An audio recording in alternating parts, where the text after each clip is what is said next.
AP cabinet ఈ నెల 10న సమావేశం కానుంది. 12వ తేదీన దసరా పండుగ ఉండగా పండగకి 2 రోజుల ముందు మంత్రివర్గం సమావేశం కానుండటం ప్రాధాన్యత సంతరించుకుంది. మహిళలకు ఆర్టీసీ బస్సుల్లో ఉచిత ప్రయాణం హామీకి సంబంధించి కూడా కీలక నిర్ణయం తీసుకునే అవకాశం ఉంది. మహిళలకు దసరా కానుకగా ఆర్టీసీ బస్సుల్లో ఉచిత ప్రయాణం కల్పించే అవకాశం ఉందని అంటున్నారు. గతంలో మెగా డిఎస్సి, ఉచిత ఇసుక వంటి పథకాలకు ఆమోదం తెలిపిన కేబినెట్ ఈసారి కూడా పలు కీలక నిర్ణయాలు తీసుకునే అవకాశాలు కనిపిస్తున్నాయి.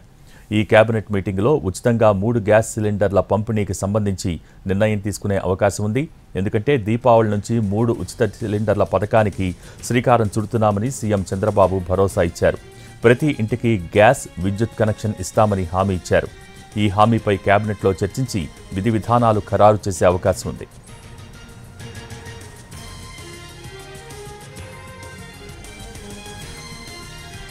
పదిన జరగనున్న మంత్రివర్గ సమావేశంలో పలు కీలక అంశాలపై చర్చించే అవకాశం ఉంది.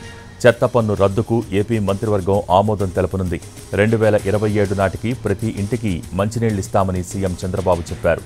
జల్ జీవన్ మిషన్ ద్వారా ఇంటింటికి కుళాయి ఏర్పాటుపై మంత్రివర్గంలో చర్చించనున్నారు. వీటితో పాటుగా అమరావతి, పోలవరం ప్రాజెక్టు నిర్మాణంపై కేబినెట్ మీటింగులో చర్చించే అవకాశం ఉన్నట్టు తెలుస్తోంది.